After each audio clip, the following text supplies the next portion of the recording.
ये सब सुन रहे अपनी आत्मा की, अपनी सूरत की, और ये सब सोच रहे कि मनुष्य जीवन बड़े भाग से मिला, फिर ये मिलेगा नहीं, और जो हम कुछ कर लेते हैं उसको हमको भोगना पड़ेगा। तो ऐसा क्यों न किया जाए कि जरूरत के लिए अपने शरीर रक्षा के, परिवार रक्षा के काम किए जाए, बाकी आत्मरक्षा की जाए, क्योंकि उस समय पर तो कोई काम आएगा नहीं। तुम सोचो कि हमारा बहुत बड़ा कोई राजा मित्र है, तो मेरे काम तुम्हारे काम कौन आएगा? वो क्या करेगा? उसको भी नफरत हो जाएगी, इस जिस्म से, शरीर से उठा करके बस ढकवा देगा, वहां गड़वा देगा और जलवा देगा। क्या तुम्हारी मदद करेगा? और उसकी कौन मदद करेगा? वो जब जाएगा, ना उसकी कोई मदद करेगा ना तुम्हारी मदद करेगा। लेकिन अब यह है कि भ्रम है, बुद्धि अटकी हुई है, भटकी हुई, सोच नहीं पाती है, इसलिए नर शरीर आपका जा रहा। तो थोड़ा सा राजनीति से थोड़ा सा अगर तुम हटोगे, एक ही साल हट जाओ, तो तुम्हारी सब समझ में खेल तमाशा आ जाए, और तुम उसमें डूबे रहोगे तो तुम अज्ञानी हो। फिर ज्ञान तुमको बुद्धि का नहीं मिलेगा, आत्मा का ज्ञान तो मिलना ही नहीं, बुद्धि का ज्ञान नहीं मिलेगा। तो पहले तो भौतिक बुद्धि का ज्ञान लो, तब आत्म ज्ञान होता है। ऐसे इसलिए जितनी बातें समझाई जाए उतनी आप समझने की कोशिश चेष्टा करो। क्यों कि आगे तकलीफ बहुत आने वाली है। अब वो मुझसे मत कहलाइए, क्योंकि बात ये आगे तकलीफ आ रही है, अभी तक कुछ नहीं आई। ये सारा विश्व, ये झकझोर में ऐसा आएगा कि सारा विश्व चिल्लाएगा, देखो ये, इधर देखो ये, इसको कहते हैं रुपया पैसा। सारे विश्व में अर्थ की यानी बिल्कुल कमी हो जाएगी। जब अर्थ नहीं रहेगा तो सारा विश्व चिल्लाएगा। अब उसकी शुरुआत हो गई। अब वो बात राजनीतिक छोड़ करके अब लोग ये सोचने लगे, भाई मेरे देश का कैसे व्यापार चलेगा। तो दूसरे देश की तलाश कर रहे हैं कि मेरे देश का सामान वहां बिक जाए, वहां बिक जाए, वहां वो कहता वहां बिक जाए, वहां बिक जाए। अगर उनके देश में संपन्नता होती तो वो ये बात नहीं सोचते, तो सबको व्यापार की, क्योंकि व्यापार बगैर मतलब हमारा देश चल नहीं सकता। तो इसके बारे में संकेत उसके होने लगे कि अर्थ की कमी शुरू हो गई। सारा विश्व अर्थ की कमी हो जाएगी तो समझ लो कि फिर कितनी परेशानी, राजनीतिक परेशानी, व्यवस्था की परेशानी, जनता की, प्रजा की परेशानी, मतलब कितनी परेशानी होगी आप उसकी एक कल्पना करो। जब घर में अपने पास अर्थ नहीं रहता है तो आदमी बिल्कुल एकदम मरणान कहता है, इससे अच्छा बाल बच्चों को लेके कुएं में कूद पड़ो, इनको रस्सी बांधो और लेते चलो और अपने भी के पड़ो, न ये निकल सके ना हम निकल सके, सब डूब के मर जाए। ये हालत हो जाती है। और ये अब क्या भी नहीं है क्या? इस समय भी लोगों की बड़ी बुरी दशा है। आप समझते हो कि लोग जो है वो घर घर का हाल, और लोगों को मालूम नहीं, हमको तो मालूम है कि क्या परेशानी है, क्या तकलीफ। तो इसलिए आगे समय बड़ा खराब है। मैं उसे संकेत को देता हूं। फिर सारा विश्व जब वो तकलीफ आएगी तो सारा विश्व ये कहेगा कि बाबा जी चारों तरफ अपने भारतवर्ष में चारों तरफ डंडोरा पीट रहे थे, लेकिन उस समय कोई उनकी बात को मानता नहीं और बात सुन। तो समझ लो आप। इसलिए मैं आज होली का वो दिन तो कल 27 समाप्त हो गई, 28 तारीख है। तो मैं अपनी दिल्ली और प्रांतों की सरकारों से निवेदन ही कर सकता हूं, और क्या कर सकता हूं कि विदेशी जितने भी पूंजीपति हैं उनको जरा सा थोड़ा रोक दीजिए। इससे कहिए कि जरा सा आप ठहर जाइए, जरा हम कुछ और विचार कर लें। उनसे तो ये कह दीजिए जरा ठहर जाइए, जल्दी मत कीजिए कि वहां से जल्दी यहाँ आ जाओ और पूंजी का यहाँ विस्तार करो, जरा रोकिए, थोड़ा रोक रखिए। क्यों कि वो पूंजी का उसका योग नहीं है। भारत में उनकी पूंजी का भी योग नहीं है कि वो अपनी पूंजी ला करके, रुपया पैसा धन दौलत ला करके भारत में उसका यानी मतलब है कि फैलाव करें। पूंजी फैलाव का योग नहीं है, जरा रोक दीजिए। अगर वो ऐसे समय पर रोके नहीं जाएंगे और पूंजी का भारत में फैलाव कर देंगे, भारी जनता का नुकसान होगा। तो फिर आप ये मत कहना, आप लोग नोट कर लो, जितने भी हमारे पत्रकार और गुप्तचर विभाग के सब ये नोट किए रहो, क्योंकि ये सब कामें आगे आपसे ये जगह जगह पूछी जाएगी। लोग पूछेंगे कि आप वहां गए थे जब जनमत इकट्ठा था, तो आपने जगह जगह पर क्या लिखा और क्या आपने उस पर सोचा और क्या आपने लोगों को सूचनाएं दी। फिर पीछे से मत कहना कि वह बाबा जी ने मत ये कहा नहीं। अभी उस पूंजी के योग का विस्तार का योग नहीं, इसलिए उनको रोक दीजिए। भारतवर्ष में इसी बीच में रोक करके अपने जितने भी छोटे दुकानदार, बड़े कारखाने वाले, छोटे कारखाने वाले, इनसे ये पूछिए कि भाई हम तुमको हमारी बैंकों में पैसा तो है नहीं, इनसे तो ये कहिए कि तुम कहीं से ले आओ तो हम ऐसा नियम बना दें कि तुमसे पूछा नहीं जाएगा कि तुम कहां से ये धन ले आए। और तुम छोटे बड़े यानी उस पूंजी से कारखाना यानी उसी का तो विस्तार करना है, उस पूंजी का विस्तार तुम करो, कहीं से ले आओ, जमीन से ले आओ, हाथ पांव से गिरवा लो, कहीं से भी ले आओ आप, यानी मतलब आपसे नहीं पूछा जाएगा, तुम उस पूंजी का विस्तार करो, छोटा बड़ा काम। इसी बीच में जब रोक दीजिए तो ये लोगों से 300 मतलब 70 जिले लगभग है सारे देश में, तो आप जिले बाई जिले मतलब एक ऐसा अभियान चला दीजिए कि जहां जहां बड़े बड़े कस्बे सेठ साहूकार दुकानदारों को बुलाकर उनसे पूछिए कि भाई हम ऐसा इंतजाम किए देते हैं, आपसे पूछा नहीं जाएगा और तुम कहीं से पूंजी ले आओ और पूंजी का विस्तार छोटे बड़े कारखाना लगा के कर दो। और हम इतना ही चाहते हैं कि जितने छात्र स्कूल में पढ़ते हैं उनको काम और नौकरी मिल जाए। हम कोई व्यापार नहीं करेंगे, यानी राज करने वाले कोई व्यापार नहीं करेंगे, सब तुम करना, लेकिन छात्रों को काम और नौकरी। अगर ये कहते कि आप ऐसा कानून बना दीजिए, हम ये काम कर देंगे, कहीं से भी हम ले आएंगे, लगाएंगे, छोटे बड़े कारखाने और छात्रों को काम नौकरी, तो आप ये काम पहले अपने भारतवर्ष का तुरंत शीघ्र कीजिए और राज करो। अगर ऐसा आप करते हो तो हम राज करने में पूरी मदद कर देंगे, उसके लिए कोई बात नहीं है, हम पूरी मदद जनता से करवा देंगे। ये काम करो ताकि ये तो सब अपने देश के छात्र, अगर बाहर के लोग आएंगे और यहाँ योग नहीं है, पूंजी का विस्तार करेंगे, तो इन छात्रों को कुछ नहीं मिलेगा, न इनको काम मिलेगा न इनको नौकरी। तो ये चारों तरफ भटकेंगे, फिर मारेंगे, फिर घूम करके मेरी तरफ आएंगे कि आप दुआ दे दो, आशीर्वाद, कोई काम और नौकरी मिल जाए, तो मैं फिर क्या करूंगा? मैं तो जतन बता सकता हूँ, अरे जतन दिशा दे सकता हूँ, करना तो आप ही को, मुझे थोड़ी करना, करेंगे तो आप। तो मैं आपको सबसे अपील और प्रार्थना करता हूँ कि समय खराब आने वाला है, समझ लो आप अच्छी तरह से। फिर आप ये मत कहना ये विदेशी पैसे वाले आ जाएंगे और पूंजी का विस्तार करेंगे, भारत का आदमी बड़ा लालची है, लालची। तो मतलब यह है कि बड़ी बड़ी जगह के बड़े बड़े स्थानों के बड़ी बड़ी पोस्ट के पैसे दिए वो खरीद लेंगे कि जैसा आप कहेंगे वैसा। ये कानून है और ये आप करो, आप ही लिख दिए चलाओ मेरा कानून, तो उनका कानून चलेगा, आपका कानून चलेगा, आपको कुछ नहीं चलेगा, मेरा कानून। तो फिर आप चिल्लाओगे, लोगे और फिर आप गुलाम हो जाओगे। तो सब लोगों का दायित्व है। तुम कहोगे भाई बाबा जी की बात है, तो बाबा जी भी रहते हैं, बाबा जी तो ये है कि बर्दाश्त कर लेंगे, गाली दे लो, आप कुछ बुरा भला कहो तो बर्दाश्त करेंगे, मतलब तो जहां तुम तकलीफ उठाओगे हम नहीं उठाए, उसमें क्या, तुम बर्दाश्त नहीं कर सकते, हम बर्दाश्त कर लेंगे, और बात क्या।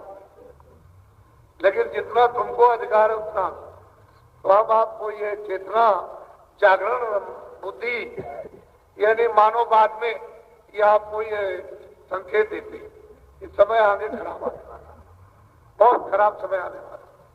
यदि छोटा मोटा नहीं, फिर पीछे से मत कहना कि बाबा जी ने, अभी मैं निकलता हूँ सब जगह लोगों को संदेशा। एक बात मोटी। दूसरी बात यह है कि आज 28 तारीख है, जो परिचय पत्र का तमाम संदेशा निकल रहा है, परिचय पत्र का, तो परिचय पत्र आप लोग सरकार से एक नया पैसा उस खजाने से लेने की जरूरत नहीं। क्यों कि वो खजाने का जो भी धन है अशुद्ध है, तुम अपनी गाड़ी कमाई मेहनत की, जो भी मजदूरी करते हो तुम समझ लो आज मजदूरी करेंगे और जो भी हम 10, 20, 25, 50 रुपए पाएंगे उसमें से अपना पर्चा पत्र अपनी फोटो तो आपकी फोटो है तो पर्चा पत्र बन जाएगा तो लोग देखेंगे कि आपकी फोटो आप ही देखो।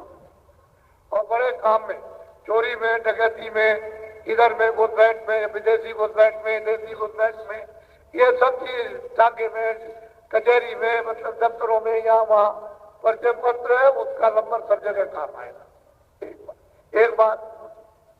दूसरी बात यह है कि जब आप मतदान बुद्धिदान आपकी इच्छा है कि अच्छे आदमी को यानी इससे काम लेना चाहते हैं तो आप अपना बुद्धिदान 5 साल के लिए दे दोगे, ये प्रतिज्ञा करके कि 5 साल मुझको कोई भी आंदोलन हड़ताल तोड़फोड़ नहीं। आपको सबको प्रतिज्ञा करनी है, चाहे कोई भी जीते हारे उससे मतलब नहीं। बुद्धिदान आपने दिया 5 साल के लिए तो किसी को भी हड़ताल तोड़फोड़ आंदोलन नहीं करना, अपने अपने काम करो। जो भी दफ्तर खेती दुकान में 5 साल तक कुछ नहीं तो बुद्धिदान देंगे। फिर उसके बाद में जब वो समय आए तो जिसको आप चाहो अच्छा से समझ लो अच्छी तरह से, मोटी बात को सीधी सादी। और तुम अगर ये करोगे तो जितनी आमदनी 42 सालों की थी वो तो लोगों ने आंदोलन तोड़फोड़ हड़ताल ये सब करा के रेल बसें सड़कें नहरें नदियां बिजलियां ये वो कारखाने दुकानें दफ्तर स्कूल सारा खत्म कर दिया, खत्म। अब ये देखो कोई प्राइम मिनिस्टर या कोई प्रांतीय मुख्यमंत्री या कोई और मंत्री ये जो कर्जा बाहर से लिया वो तो देंगे सब आप।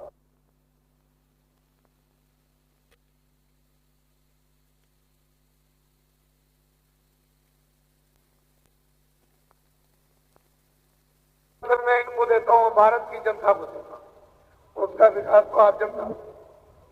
और वो मतलब ये है कि जनता का विकास मतलब ये कोई ना कोई तो करेगा ही, तो वो सब कर्जा आप उसका ब्याज सब आप उससे नहीं बचे और लेंगे तो कुछ रह नहीं गया।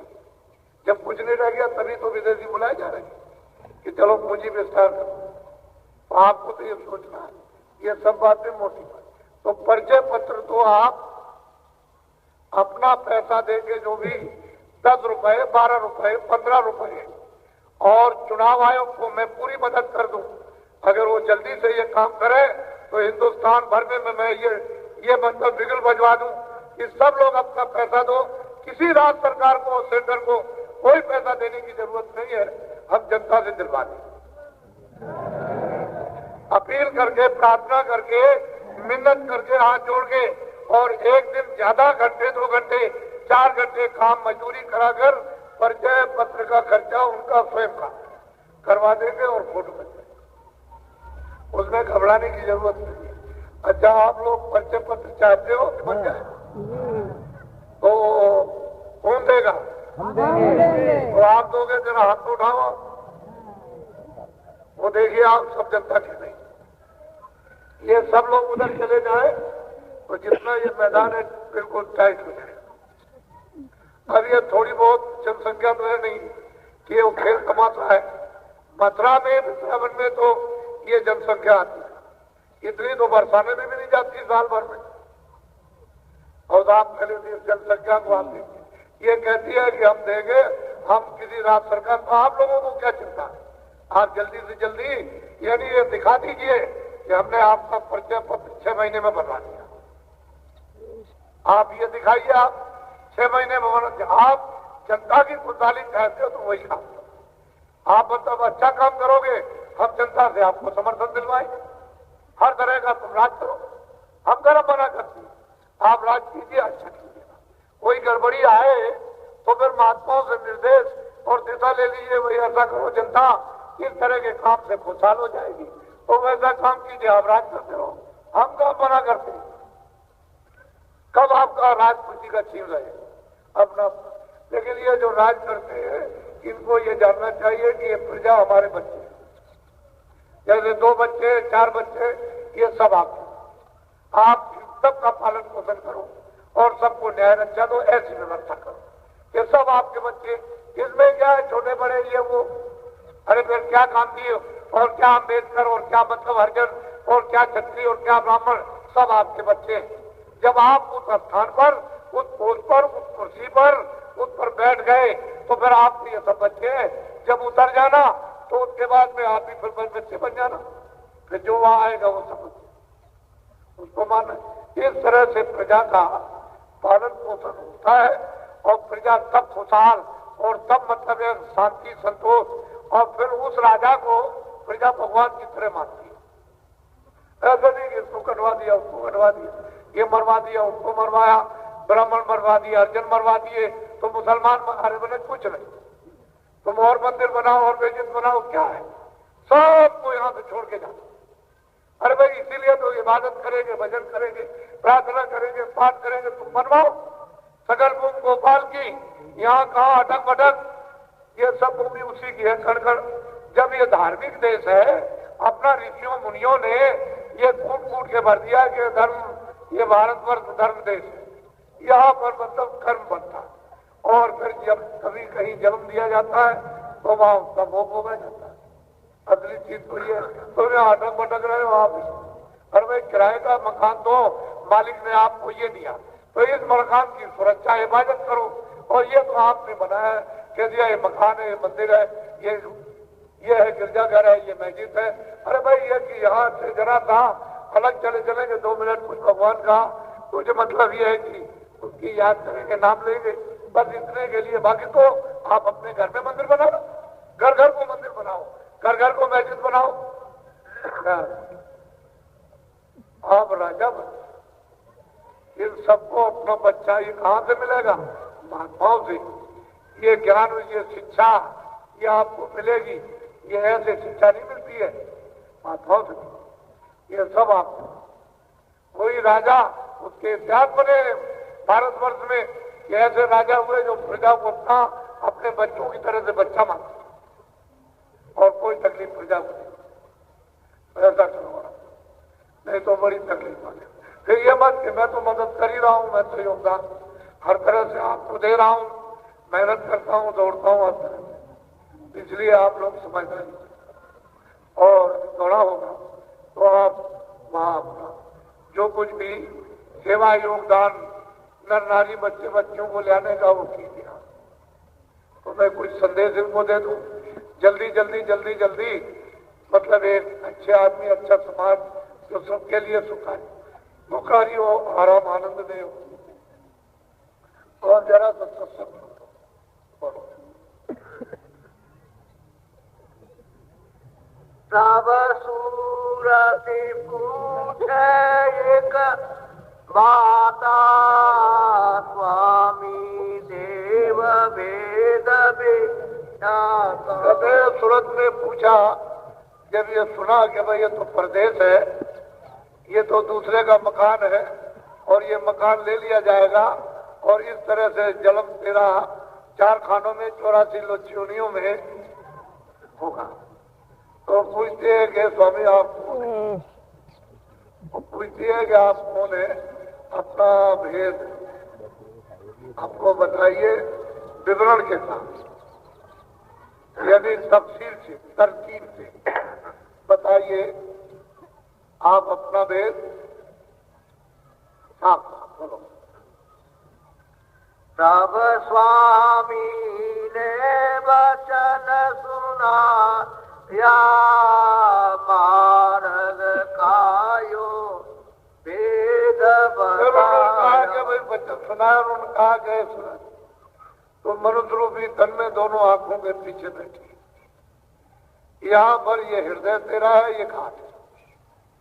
तो उधर की आंख को तुम बंद करके अंधेरे में है, मैं तुझको युक्ति बताता हूँ, तू जरा उलट करके ऊपर की तरफ अपनी निजी आंख से देख, यानी जो सूरत में आंख है उससे देख। ये शरीर की आंख है तो नीचे देख रही है, तो मैं तुझे मार्ग का सारा भेद दिखा दूं, यानी बता भी दूं, दिखा भी दूं और सुना भी दूं। तो बहुत प्यार से वो जो सूरत पूछ रही कि आप कौन है, आप हमको सही सही बताइए, आप क्या चाहते हैं। तो बड़े प्यार से बता रहे हैं कि अरे सूरत पूछ रही है तो मैं तुझको ये बताता हूँ, बोलो।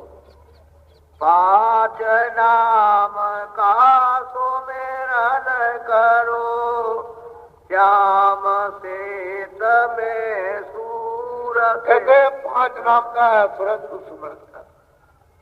और जब अंदर तू अपनी आंख से देखेगी तो मतलब ये कि आंख तेरी जब खुलेगी तो श्याम से, यानी श्याम के अंदर सफेदी, सफेदी के अंदर श्याम। पहले तो बीच में श्याम और चारों तरफ सफेदी, फिर बीच में सफेद और चारों तरफ से श्याम। कहते हैं कि तू अपनी उसमें दृष्टि को जमा करके एक टक होकर के उसमें देख तो सुराख है, और इतना बारीक सुराख है कि सुई के 1000 द्वार कर दिए जाए उस सुई के नाके के छेद के, तो कहते हैं उससे भी छोटा है, इतना मतलब है छोटा छेद है। कहते हैं मैं तुझे 5 नाम का तुझे सुमरन बताता हूँ और तू घाट पर बैठ करके तू अपनी आंख से वो अंदर की जो तीसरी आंख है उससे सुमरन कर, क्योंकि सूरज चेतन है, उसी से सुमरन होगा, इस जड़ से सुमरन नहीं होगा। जब अंदर सुमरन करोगे तो वहां घाट पर बैठ करके उसी से सुमरन होता है। वो बाहर से नाम लेती है तो अंदर से भी, क्योंकि वो तो नाम उसी को सुनाई देता है, जो अंदर में नाम है उसको सुरत सुनती, वो जो आवाज आएगी वो तो सुरती सुनेगी, समझ में आएगा वो सुरत समझेगी। बुद्धि का वहां कम और काम नहीं, बुद्धि तो बाहर का, अंदर का नहीं। अंदर तो चेतन है, बुद्धि तो उसके साथ चेतन हो रही नहीं, वैसे तो जड़ है, मन भी जड़ है, बुद्धि भी जड़ है, चित्त भी जड़ है और प्राण भी जड़ है, लेकिन उसकी चेतनता से ये सब चेतन हो गए। वो अगर हट जाए तो ये सब अपना अपना काम छोड़ देंगे, कुछ नहीं कर सकते शरीर में। तो कहते हैं 5 नाम का जब तू अंदर में अंदर वाली आंख से देखेगी तो शुरू में ही, यानी श्याम में सफेदी और सफेदी में श्याम। कहते हैं कि तू उस पर अपनी आंख को जमा करके रख, बोलो। प्रथम सुनो गगन में बाजा, घंटा शंख छाट धुने। कहते हैं ही वो बाजे सुनाई देने लगते, बाजे तो तरह तरह के, लेकिन जब उसका भेद बताया जाता है कि ये बाजा वहां ले जाएगा, और बाजे तो जगह जगह मंडल के बज रहे, तरह तरह के बाजे बज रहे, एक नहीं अनंत हो, राग रागनियां विविध बात की होगी, यहाँ अलग हो रही, यहाँ अलग हो रही, यहाँ अलग हो रही, यहाँ अलग अलग बाजों की बात की राग लगती। तो कहते हैं कि ये तो सब उधर नहीं ले जाएंगी, लेकिन जो वहां ले जाने वाला है तो कहते हैं उन आवाजों में से तुम ये छाटे, घंटा और शंख, अनहद बाजे बजे, यानी बेहद बाजे बज रहे हैं, उनकी गिनती नहीं हो सकती, इतने बाजे बजते। कहते हैं कि तुम उनको सुनो और सुनकर के घंटा और शंख इसको छाटो। जहां घंटा शंख जो बजा रहा उसका तो 3 लोग हैं, तीनों लोगों में उसकी आवाज, और उसी की आवाज पर तमाम सुनते, तमाम जीवात्मा यहाँ आई हुई है, और ये टिकाऊ उसी की आवाज पर, सारा का सारा उसकी कशिश पे ये रुका हुआ, ठहरा हुआ, नहीं तो ये सब टूट जाए, सब का सब, यानी पशु पंछी कीड़े मकोड़े कुछ नहीं रहे, क्योंकि ये तो उनका सामान उसी आवाज पर सब खिंचा हुआ। वो कहते हैं घंटा हो, अनहद बाजे गगन में बजते आकाश, वो तो खुला हुआ आकाश, उधर तो अंधेरा है नहीं कि चलो अंधेरा हो गया या प्रकाश हो गया, तो प्रकाश ही प्रकाश, उधर अंधेरा गगन में अनहद बाजे बजती, जब बजने लगे और सुनने लगे तो उसको छाटे, ये मुकाम पर पहुंचा। घंटा और शंख जो बाजा मुकाम पर जहां से आवाज निकल रही है उसको पकड़ोगे तो और आवाजें तो सब उसमें लीन हो जाएगी, आवाजें रहती है लेकिन उसमें छुप जाती है, उस आवाज के सामने और आवाजें सुनाई नहीं देती, तो उसमें कसी सुबह से खींच, यानी आवाज तुरंत ऐसे खींच लेगी, उसमें आकर्षण है, खींच लेगी, उसमें शक्ति है, ये उसी आवाज से उतर के आई और उससे हम अलग हो गए। अब जब गुरु ने भेद बताया कि ले मैं तुझको 5 नाम का वेद बताता हूँ, कैसे सुमरन करेगी, कैसे नाम लेगी, कैसे देखेगी, कैसे सुनेगी। तो उन्होंने जब वेद बताया तो कहा कि यहाँ तुम घाट पर दोनों आंखों के सामने बैठो, अंदर वाली आंख से देखो तो तुमको श्याम सी दिखाई देगा, उसमें बीच में आंख चमक। तो कहते हैं कि बाजे सुनाई देंगे, अनहद बाजे बजे खूब सुनाई देते हैं। फिर तो लोग ये कहते हैं कि हम काम कर रहे हैं, खेती कर रहे हैं, रोटी बना रहे हैं, दफ्तर में काम करते हैं, बराबर आवाजें सुनाई देती हैं। जब चालू हो जाएगी तो 24 घंटे सुनाई देती, फिर बंद नहीं होती। लेकिन जब आवरण पड़ा हुआ और कान बंद है, आंख बंद है, तो फिर क्या किया जाए?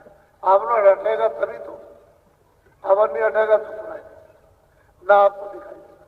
तो वो वेद मार्ग का, इसकी जुक्ति, इसे सूरत की जो शरीर में बैठी हुई है तो कैसे सुनेगी, कैसे देखेगी, वो जुक्ति बता रहे। बोलो।